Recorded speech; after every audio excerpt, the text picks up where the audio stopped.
नमस्ते दोस्तों मेरे YouTube चैनल पर आपका स्वागत है। प्रस्तुत है मानस का हंस उपन्यास का भाग नंबर 9।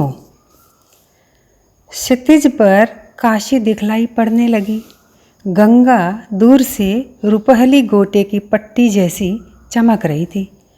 देखते ही बाबा आत्मविभोर हो गए।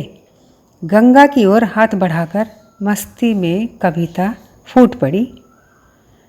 देव नदी कह जो जन जान किए मनसा कुल कोरी उधारे।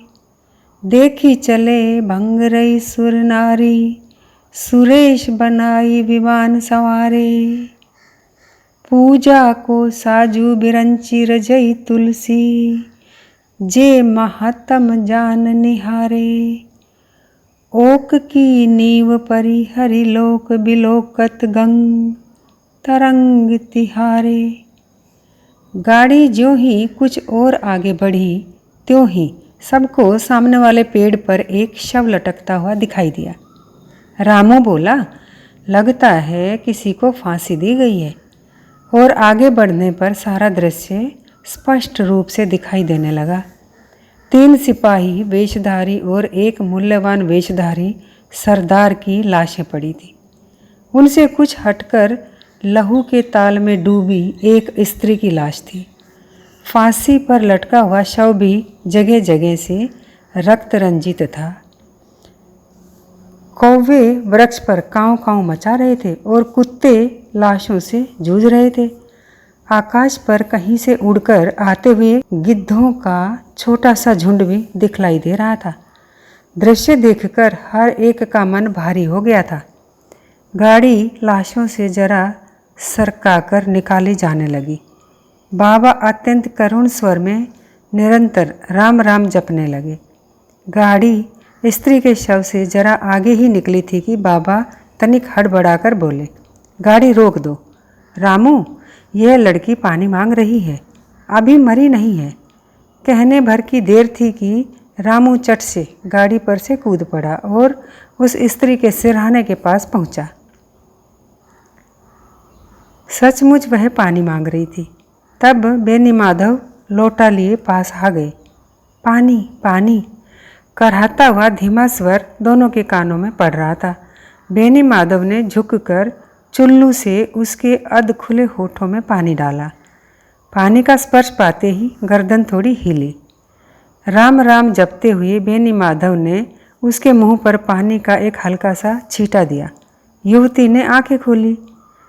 राम राम जपो बिटिया। गाड़ीवान और भगत जी का सहारा लिए हुए वह गाड़ी से उतरकर लंगड़ाते हुए इसी ओर आ रहे थे। युवती ने बेनी माधव से पूछा, उई मरी गए? बेनी माधव ने समझा कि युवती शत्रुओं के संबंध में पूछ रही है।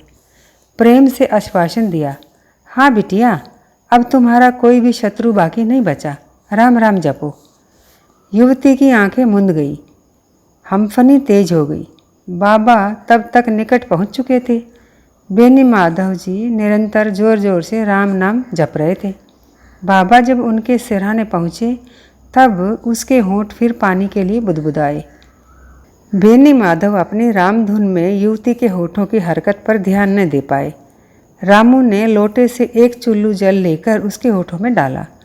पानी का स्पर्श पाते ही होंठ कुछ और खुले और पानी के गले से नीचे जाते ही आंखें भी एक बार खुली। बाबा को देखा, आंखें कुछ और ऊपर उठी। पेड़ पर लटकती लाश की पीठ दिखलाई दी। युवती बिलखी, रा आ। उसके सिर पर हाथ फेरते हुए बाबा बोले, सुख से जाओ बेटी, तुम्हारा पति अमर गति पा गया। राम राम भजो। युवती की आंखें बाबा को एकटक निहारते हुए ही थम गई। उनकी ज्योति बुझ गई। बाबा बोले, कली काल में यह आए दिन का खेल हो गया है। वीर थी वह स्त्री जिसने आतताइयों द्वारा अपवित्र होने से पहले ही अपनी हत्या कर ली। वीर था उसका पति भी जिसने अकेले ही इतने आदमियों को समाप्त कर दिया। तब इस व्यक्ति को फांसी किसने दी होगी? कुछ और सिपाही भी रहे होंगे जो बदला लेकर चले गए, लेकिन उनकी स्वामी भक्ति देखो, अपने सरदार तक का शव ठिकाने नहीं लगा गए। वस्त्र मूल्यवान हैं किंतु रत्नालंकार एक भी नहीं दिखाई दे रहे हैं। दुष्ट उन्हें लेकर आगे बढ़ गए। वाह रे स्वार्थी दुनिया, अब मैं इन शवों की सदगति हुए बिना आगे नहीं जाऊंगा। बेनी माधव, रामू, तनिक गांव में जाकर 2-4 व्यक्तियों को बुला लो। बेटे, इन यमनों को धरती तथा इस वीर दंपत्ति को अग्नि के स्पुर्द किया जाए। भगत जी बोले, अच्छा, अब तुम तो चलकर गाड़ी पर बैठो भैया। ई कुकरन और गिद्धन ते हम पंच जूझी लेव। गाड़ीवान बोला, आप सब महात्मा लोग बराजो, हम यहाँ खड़े हैं। गाड़ी पर बैठे हुए बाबा गंभीर भाव से कहीं अदृश्य में देख रहे थे। भगत जी बोले, हमार तो जन्म बीत गवा, यही सब कली काल के अत्याचारन का देखत देखत। मनई के प्राणन का मानो कोनो मूल्य नहीं रहा। बाबा बोले, अकबर शाह के समय में थोड़ा बहुत सुशासन आया था, अब वह भी समाप्त हो गया। शासक दिल्ली में रहता है, उसे नित्य हीरे मोती जवाहिर और सोना चाहिए। स्त्री और धन की लूट का नाम ही कलिकाल है। सारे पाप यहीं से आरंभ होते हैं। हम जब पहली बार गुरु परमेश्वर के साथ यहाँ आए थे तब तो और भी बुरी दशा थी। 15-20 व्यक्ति रामू के साथ आ पहुँचे। लाशों पर उचकती दृष्टि डालकर पहले वे गाड़ी की ओर ही भागते हुए आए। रामू ने उन्हें बतला दिया था कि गोस्वामी तुलसीदास जी महाराज ने उन्हें बुलाया है। सब ने गाड़ी को छूकर सिर नवाया। 2 बूढ़े भी साथ आए थे। उन्होंने सबसे कहा, जाओ जाओ, इन वीर पति पत्नी की चिता तैयार करो और दुष्टन सारेन को पड़ा रही देव, खाएं गिद्ध कौआ। बाबा ने तुरंत ही हाथ उठाकर कहा, ना ना, मनुष्य मनुष्य है, काया को सदगति मिलनी ही चाहिए। बूढ़ा बोला, अरे महाराज, हम तो इनकी सदगति करें और जो अभी इनके साथी संगी लौट आवें तो सब मिलके हमारी ही गति बना डालेंगे। राम है भैया, राम है। कभी होम करते हाथ जल अवश्य जाता है, पर राम जी सबकी दया विचारते हैं। बूढ़ा बोला, ये दुष्ट किसी की दया नहीं विचारते। उत्तर सुनकर बाबा हल्की सी हंसी हंसकर बोले, दुष्ट यह हो या वह, वे किसी की दया नहीं विचारते। काशी नगर की सीमा में प्रवेश करते देखकर दूर से ही कुछ पंडा प्रतिनिधियों ने उन्हें एहर आवा जो जजमान कहकर ललकारना आरंभ किया। 2 पंडे दौड़ते पास भी आ गए। लढ़िया में बाबा को बैठा हुआ देखकर एक प्रौढ़ पहलवान नुमा पंडे ने घृणा से मुंह बिचकाकर कहा, अरे ई तो गुसैया हो सरवा। रामू, बेनी माधव आदि के चेहरे पर तमक आ गई, किंतु बाबा खिलखिलाकर हंस पड़े। कहा, हाँ रे, अब तुम्हारे यजमान करबत लेने के बजाय राम नाम लिया करेंगे। अरे तुम्हें भवानी खाए अधर्मी, तोरे रोम रोम माँ राम रमई। बाबा ने पंडे की गाली को अपने भाव से मर दिया और कहा, राम कहा कर बचवा, इस शंकर जी की नगरी में भला काली कुंडई का क्या काम है। अरे जा सारे, सवेरे सवेरे तुम्हारा राम मुख देखकर हमार तो बोहनी बिगड़ गई। कहते हुए वे लौट गए। दूसरा युवक पग 2 पग उसके साथ जाकर फिर लौटा और हाथ जोड़कर बाबा से कहा, ई मंगली के कारण आप हम सबको शराप न दीजिएगा। महाराजो, आप ऐसे महात्मा से कुवचन बोलकर जाने कौन से नरक में ठिकाना मिलेगा इस नीच को। बाकी हमें आप क्षमा कर दीजिए। करबत का वह कटुभाषी पंडा अपनी जगह से ही चिल्लाया, अबे आता है कि नहीं सारे, जजमान न मिला तो तुझे ही ले जाके करबत दे दूंगा और तेरी बिटिया मेहरुआ को बेचकर अपने दक्षिणा के पैसे वसूल कर लूँगा। दूसरा पंडा उसकी ओर बढ़ते हुए चिल्लाकर बोला, अरे जा जा, तेरे बाप दादे 7 पीढ़ी तक के आवें तो भी हमारा कुछ भी नहीं बिगाड़ सकते। दोनों पंडे आपस में गाली गलौज करते हुए तेजी से दौड़ पड़े और बाबा की लठिया भी उन्हीं के पीछे पीछे धीरे धीरे बढ़ती गई। गंगा और अस्सी के संगम पर घाट के ऊपर एक पक्की इमारत बनी थी।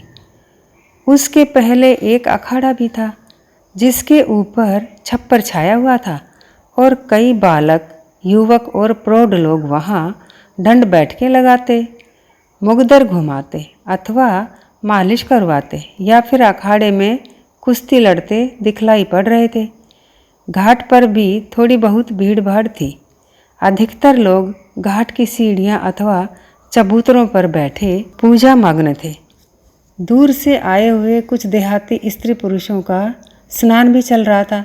बाबा को देखकर अखाड़े के लड़कों ने बाबा आ गए, बाबा आ गए कहकर वैसे ही चिल्लाना आरंभ किया जैसे सूर्य भगवान को देखकर चिड़ियाँ चहकती हैं। थोड़ी ही देर में बाबा अपने भक्तों से घिर गए। रामू और बाबा दोनों ही बनारस वापस आकर अत्यंत मगन थे। बेनी माधव और राजा भगत को मकान के ऊपरी भाग की 2 कोठरियों में बसाने का आदेश देकर बाबा अपनी कोठरी की ओर बढ़े। कोठरी का द्वार सफ़ेदी से पुता हुआ था। द्वार के चारों ओर रामनामी से अंकित गणेश जी बने हुए थे। द्वार के अगल बगल दीवारों पर ऐसे ही राममय स्वास्तिक और कमल बने थे। कई युवक बाबा को सहारा देते अथवा उनके आगे पीछे लगे हुए उनके साथ बढ़ रहे थे। बाबा ने कोठरी में प्रवेश किया। कोठरी लिपि पुती स्वच्छ थी।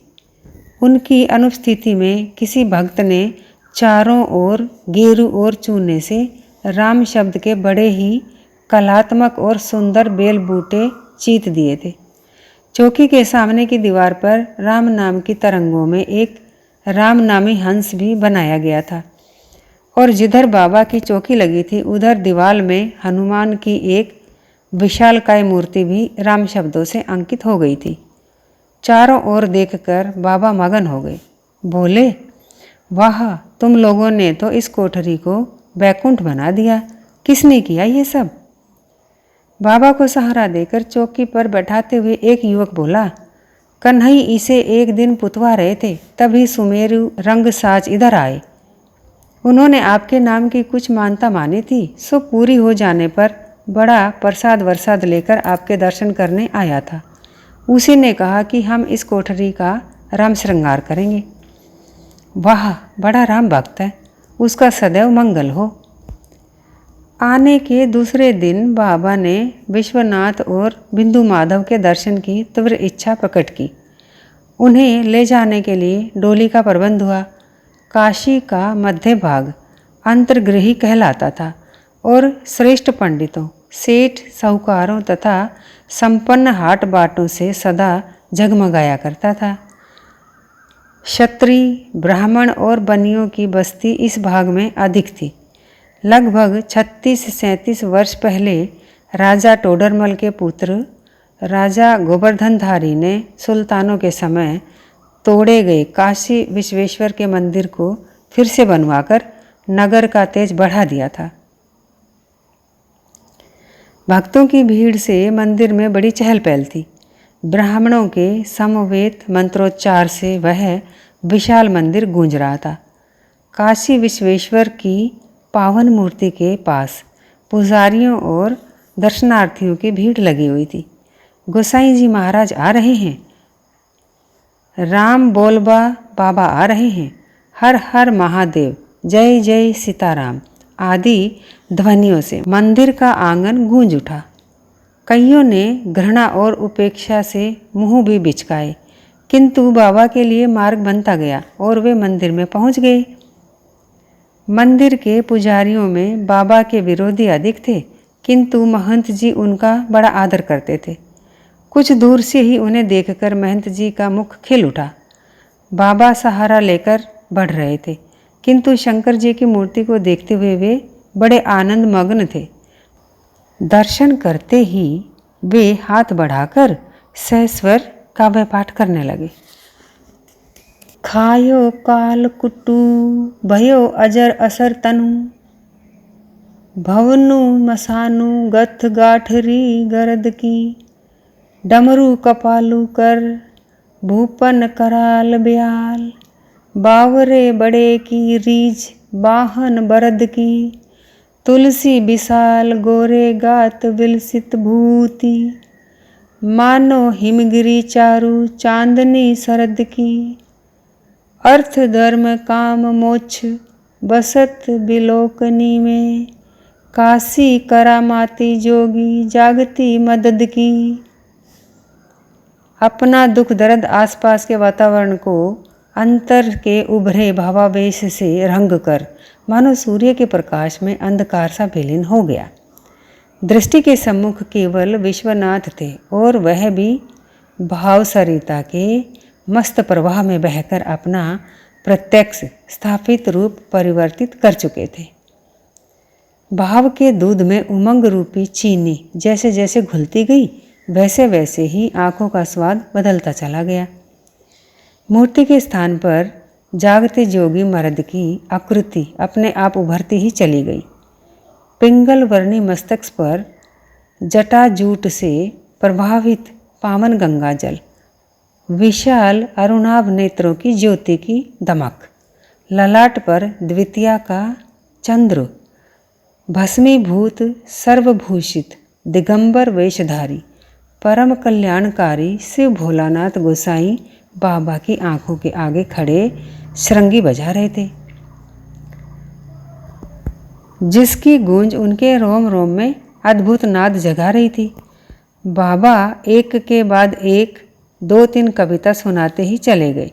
सारा वातावरण बंद कर महाभावयुक्त हो गया। उनके विरोधियों के मन का लोहा तक उनकी भावशक्ति के ताप से पिघलकर रस बन गया था।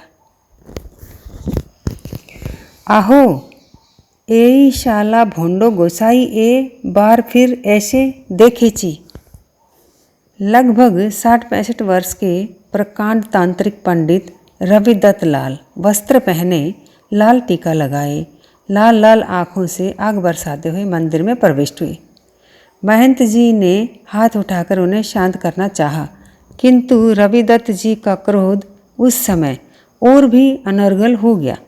वे बोले, हमको आप चुप नहीं कोरने सकता महंत जी, हमको माँ बोला जे तुलसीदास भोंडो दगाबाज के दोंड दाओ रोबिदत्त, ए बार आमी एक दुष्ट के निश्चय मारबो।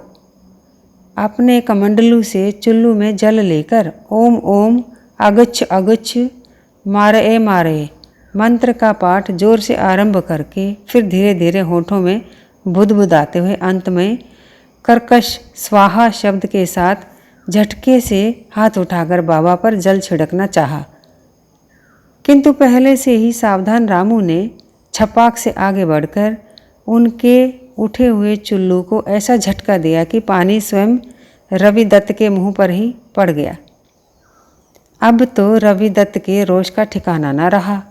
सांप का विषदंत मानो उसके ही शरीर में संयोग से चुभ गया। महंत जी उठे। बाबा ने भी दृष्टि फेर कर देखा।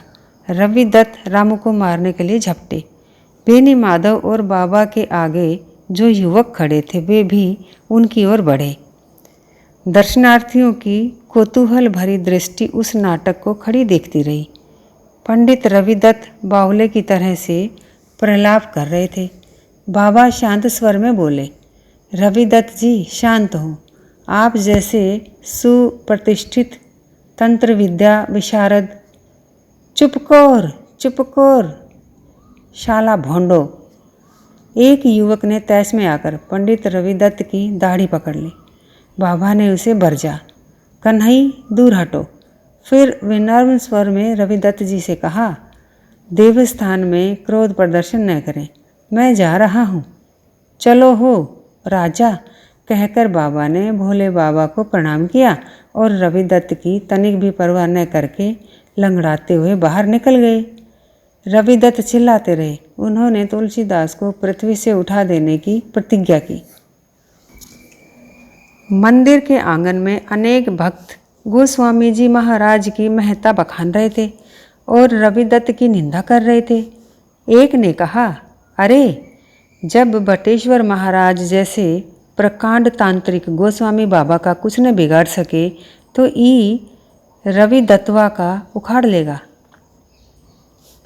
मंदिर के भीतर समझाने वालों की भीड़ से घिरे पंडित रविदत्त यह सुनकर बड़ी जोर से उखड़े। अपने शुभ चिंतकों का घेरा तोड़कर बाढ़ के प्रचंड प्रवाह की तरफ बाहर निकले। हम क्या उखाड़ शौकता देख, कहकर वे द्वार तक पहुंच जाने वाले बाबा की ओर एक बूढ़े का लठ उसके हाथ से छीनकर झपटे, किंतु हड़बड़ी में चौखट लांघते हुए ठोकर खाकर धड़ाम से गिर पड़े।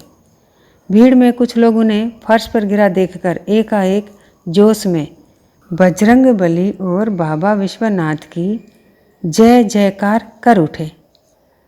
थोड़ी ही देर में काशी की गली गली में यह खबर गूंज गई कि विश्वनाथ बाबा के मंदिर में गोस्वामी तुलसीदास जी पर आक्रमण करने वाले रविदत्त पंडित को हनुमान जी ने उठाकर पटक दिया। बाबा की महिमा इस कारण से और बढ़ गई। नगर में तरह तरह की बात सुनकर कई शुभचिंतक बाबा के दर्शनार्थ आए। पंडित गंगाराम ज्योतिषी, पंडित काशीनाथ, कवि कैलाश, सेठ जयराम आदि लोग यह खबर सुनकर आए थे कि रविदत्त पंडित ने बाबा पर लाठी से प्रहार किया और प्रहार होते ही उन्होंने हनुमान जी को गोहराया। सुनकर बाबा खिलखिलाकर हंस पड़े। बोले, अरे भैया, बजरंग बली के मारने के लिए अनेक दुष्ट पड़े हैं। बेचारे रविदत्त का तो केवल एक यही दोष है कि वह निर्बुद्धि है। बेचारा अपने ही आवेश में गिरकर चोटिला हो गया। राम करे शीघ्र ही स्वस्थ हो जाए। स्वस्थ? अरे महाराज, उसकी तो हड्डी पसलियाँ तक का चूरा हो जाना चाहिए। दुष्ट दिन रात माँ माँ चिल्लाकर ढोंग रचाया करता है और इस उम्र में भी महरियों और मेहतरानियों के पीछे मारा मारा डोलता है। कैलाश कवि की बात सुनकर पंडित गंगाराम मुस्कुराकर बोले, आप तो बहुत चढ़ा चढ़ाकर बात कर रहे हैं कवि जी। रविदत्त के कतिपय विरोधियों ने उसके विरुद्ध बहुत सी झूठी बातें उड़ा रखी हैं। रविदत्त निर्बुद्धि अहंकारी अवश्य है। जगदम्बा के नाम पर वारुणी का सेवन भी करता है, किंतु वह कट्टर धर्माचारी तांत्रिक है। व्याभिचारी कदापि नहीं, मैं जानता हूँ। रामू बोला, तब तो महाराज उसे अपने ही मंत्रपूत जल के छींटों से मर जाना चाहिए। पूछे जाने पर उसे सारी कथा सुनाई। पंडित काशीनाथ बोले, अरे भाई, उसके मंत्रपूत जल से शक्ति उत्पन्न नहीं होती। हाँ, वारुणी की एक चुल्लू से ही कदाचित उल्लू भले ही बन जाता हो, पर मरता तब भी नहीं। काशीनाथ जी, यह बड़ा ही चीमड़ है। कैलाश जी ने हंसते हुए कहा। बाबा बोले, इसके पिता मेरे और गंगाराम के सहपाठी थे। ज्योतिष विद्या में हम लोगों के आगे जब उसकी दाल न गली, तब वह हम लोगों से चिढ़कर तांत्रिक बना था। भोला और भड़भड़िया था। किंतु यह रविदत्त परम कुटिल है। तुलसीदास, स्मरण करो कि इसकी तामसिक सिद्धियों ने तुम्हें कितना सताया है। गंगाराम ने कहा, अरे हमका का सताइए, भूत पिशाच निकट नहीं आवे। महावीर जब नाम सुनावे, संकट मोचन के आगे कौन खड़ा हो सकता है। धन्य है महानतम, आपकी अटल श्रद्धा से हम सदा हाँ ना में झूलने वाले महात्माओं को ऐसा लगता है जैसे बंद तहखाने में ताजे पवन झकोरे आने लगे हों। जयराम सेठ ने गदगद भाव से कहा, वाह, कैसी बढ़िया बात कही जयराम। हमें गर्व है कि गोस्वामी जी महाराज के निकट आने का सौभाग्य पा सके। पिछले 40 वर्षों से यही तो हमारी संजीवनी बूटी है। राम तुम्हारी जय हो। पंडित काशीनाथ की बात से गर्व स्फूर्ति लेकर कैलाश जी बोले, अरे हमें तो 73 वर्षों से यह वरदान प्राप्त है। हम इनसे 4 वर्ष छोटे हैं। पहली बार मेघा भगत के यहाँ बात वही रही, फिर तो साथ साथ बद्री, केदार, मानसरोवर, द्वारका तक की यात्रा की। कैलाश जी की बातें सुनते हुए गंगाराम जी मंद मंद मुस्कुराते रहे।